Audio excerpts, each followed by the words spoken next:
Продолжуваат маките на македонските превозници. Со новите Шенген правила, речи се 85% од возачите не може да вршат транспорт, а тие кои се веќе затекнати во Шенген зоната, а го надминале законскиот престој од над 90 дена, завршуваат и во притвори.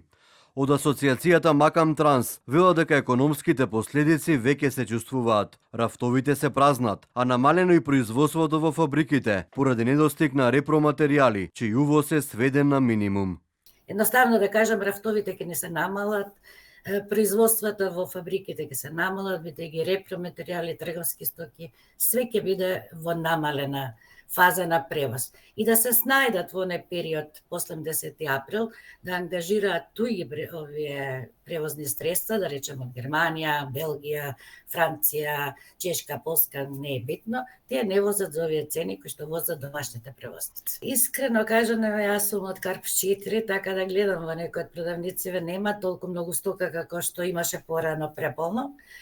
Меѓутоа, ова не е ништо. Значи, јас зборувам за нешто кое ќе стане масовно.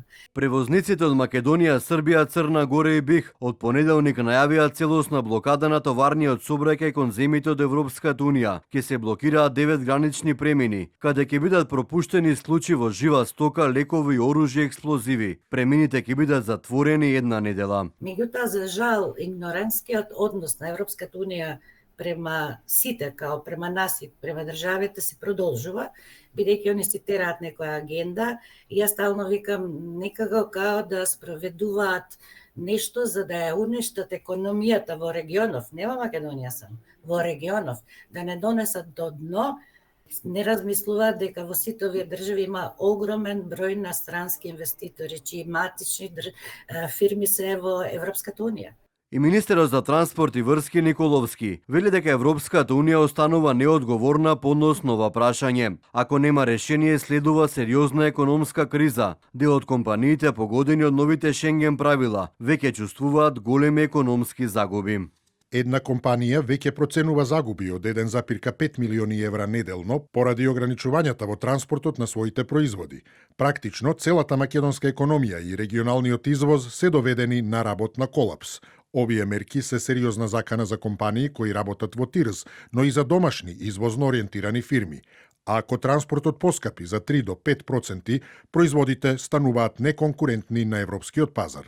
Земјите од регионот пак, повикувајќи се на информација од Европската комисија, информираат за можен позитивен расплет на ситуацијата. Имено босанскиот министер за комуникација и трговија Един Форто денеска изјави дека Европската комисија потврдила дека постојат модели по кои би можеле да се решат прашањата за престој на професионалните возачи на територијата на Шенген зоната.